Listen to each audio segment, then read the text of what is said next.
بسم الله الرحمن الرحيم الذين يبلغون رسالات الله ويخشونه ولا يخشون أحدا إلا الله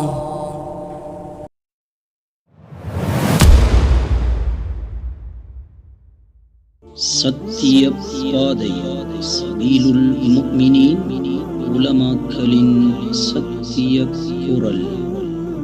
ஒரு வகையை காட்டி தரல. இன்னைக்கு சொல்றாங்க தராவீஹ்ன்ற ஒரு புதிய தொழுகை இருக்குதுன்றாங்க. ரமதானிலோ ரமதான் அல்லாத காலங்களிலோ தராவீஹ் என்ற ஒரு தொழுகை தொழுதார்களா? தஹஜ்ஜுத் என்று தனியொரு தொழுகை தொழுதார்களா? இல்லை சகோதரர்களே, இல்லை. السلام عليكم ورحمة الله وبركاته. الحمد لله نحمده ونسلم ونصلي على رسوله الكريم أما بعد فأعوذ بالله من الشيطان الرجيم. بسم الله الرحمن الرحيم.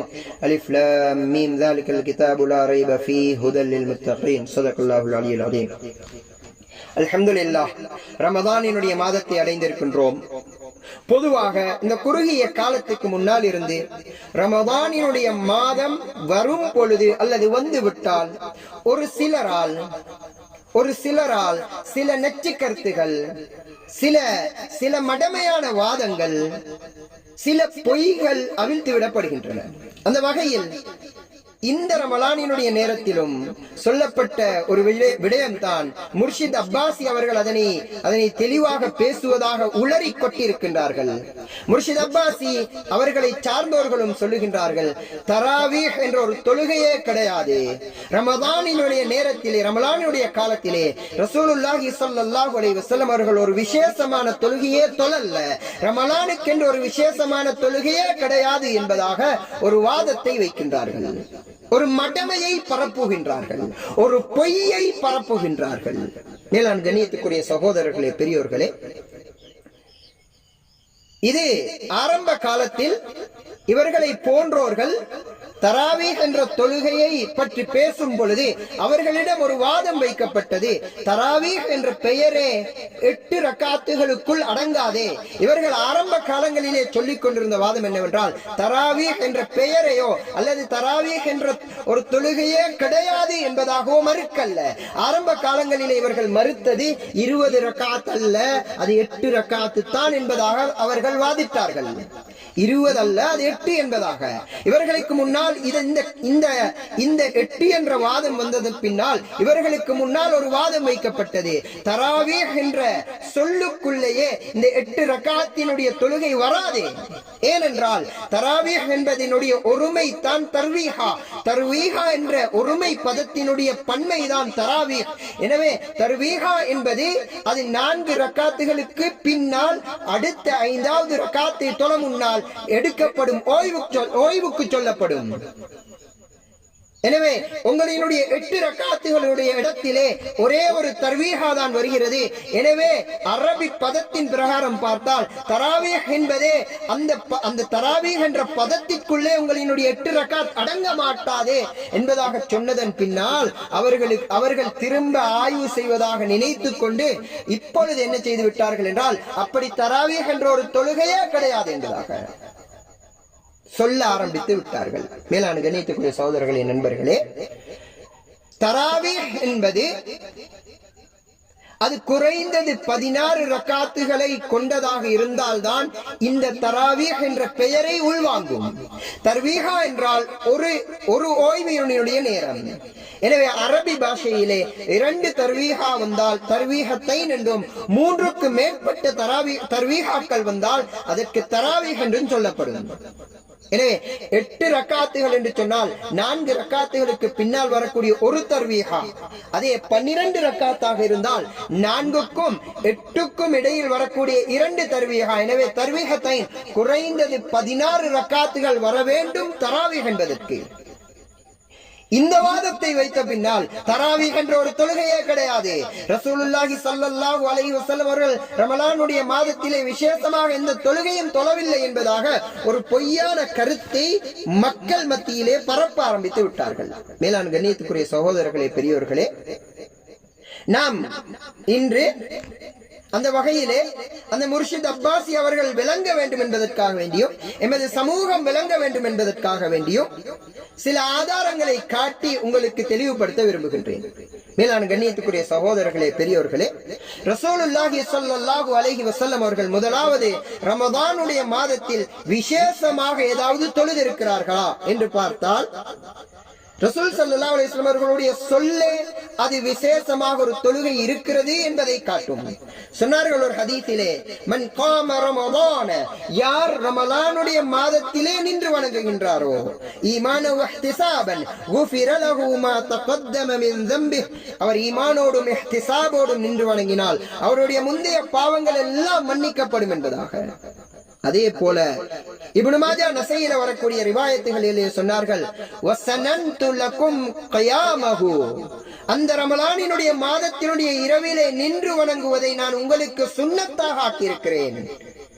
ஹஜ்ரத் ஆயிஷா சித்திகா ரலியல்லாஹு தஆலா அன்ஹா அவர்கள் கூறுகின்றார்கள், ரசூலுல்லாஹி ஸல்லல்லாஹு அலைஹி வஸல்லம் அவர்களுடைய செயலை பற்றி, இதா தഖல ரமதான், ரசூலுல்லாஹி கான இதா தഖல ரமதான், ரசூலுல்லாஹி ஸல்லல்லாஹு அலைஹி வஸல்லம் அவர்கள் ரமலானுடைய மாதம் வந்து விட்டால் தகய்யர லௌனுஹு வ கஸரத் ஸலாத்துஹு வபதஹல்ல பித்துஆஇ.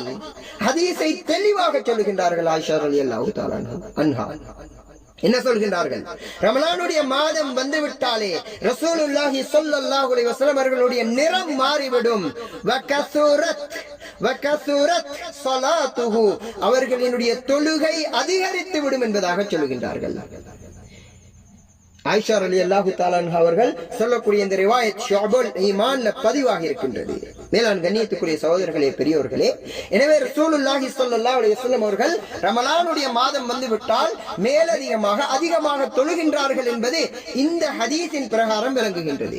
இந்த ஹதீஸுக்கு அவர்கள் ஒரு விளக்கத்தை சொல்லுகின்றார்கள்.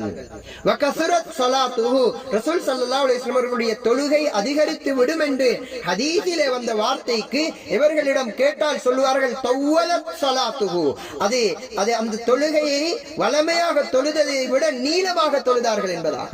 இந்த வாதம் சரியான ஏற்புடைய வாதமாக ஆக முடியாது. ஏனென்றால் ரசூலுல்லாஹி ஸல்லல்லாஹு அலைஹி வஸல்லம் அவர்கள் ரமதான் அல்லாத காலத்திலேயே மிகவுமே நீளமாகத்தான் தொழுவார்கள். ஹதீஸ் எங்கள் எல்லோருக்கும் பிரபல்யமான ஹதீஸ் என்ன வந்திருக்கின்றது? ரசூல் ஸல்லல்லாஹு அலைஹி வஸல்லம் அவர்கள் பொதுவாக இரவு நேரங்கள்ல ரமதான் அல்லாத காலத்திலும் எப்படி தொழுவார்கள்? ஹத்தா தவர்ரமத் கதமாஹு, அவர்களுடைய கால்கள் வீங்கும் அளவுக்கு, அவர்களுடைய பாதங்கள் வீங்கும் அளவுக்கு தொழுவார்கள் என்பதாக வந்திருக்கின்றது. அதே போல இன்னும் நிறைய ரிவாயத்துகள். ஒரு ரிவாயத்திலே ரசூலுல்லாஹி ஸல்லல்லாஹு அலைஹி வஸல்லம் அவர்கள் இரவு நேரத்திலே ரமதான் அல்லாத காலங்களிலே தொழுகின்றார்கள். எப்படி தெரியுமா? ரசூலுல்லாஹி ஸல்லல்லாஹு அலைஹி வஸல்லம் அவர்கள் தக்பீரை கட்டி தொழுகைக்குள் நுழைந்து சூரத்துல் ஃபாத்திஹாவை ஓதிய பின்னால் சூரத்துல் பக்ரா ஓதுகின்றார்கள், சூரா ஆல இம்ரான் ஓதுகின்றார்கள், சூரா நிசா ஓதுகின்றார்கள். கிட்டத்தட்ட 5 ஜுஸுக்கும் மேலாக ஓதுகின்றார்கள். மேலான கண்ணியத்துக்குரிய சகோதரர்களே, பெரியோர்களே, சூரா பக்ரா, சூரா ஆல இம்ரான், சூரா நிசா, இந்த மூன்றையும் ஓதி தொழுகின்றார்கள் என்றால், ஒவ்வொரு ரக்காத்திலே இதை ஓதுகின்றார்கள் என்றால் அந்த தொழுகை எவ்வளவு நீளமானதாக இருக்கும். அந்த ஹதீஸுக்கு கீழே வருது, ரசூலுல்லாஹி ஸல்லல்லாஹு அலைஹி வஸல்லம் அவர்கள் இன்னும் சில ரிவாயத்துகளை எப்படி வந்திருக்கின்றது என்றால், சுஜூது ருக்கூஅ எப்படி செய்வாங்கண்டா, அவர்கள் சுஜூதுல இருப்பார்கள்.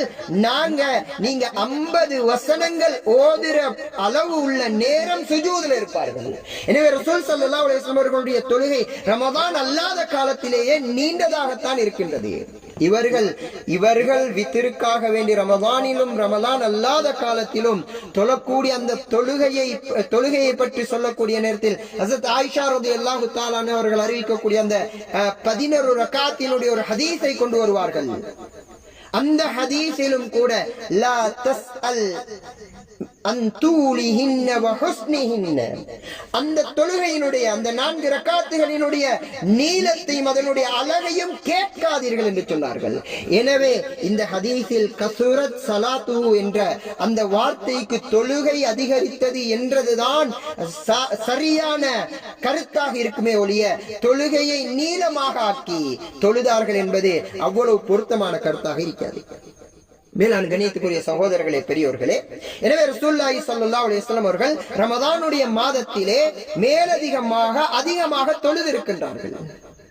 இப்ப என்ன வாதம்? ரசூலுல்லாஹி ஸல்லல்லாஹு அலைஹி வஸல்லம் அவர்கள் ரமலானுடைய மாதத்தில் ஒரு விசேஷமான தொழுகையே தொழவில்லை என்பதாக முர்ஷித் அப்பாசி என்ற பொய்யர் பேசுகின்றார். அல்லாஹு அக்பர். இந்த வாதத்தை, இந்த பொய்யை எமது முன் சென்ற எந்த இமாம்களும் அந்த வாதத்தை பேசவில்லை.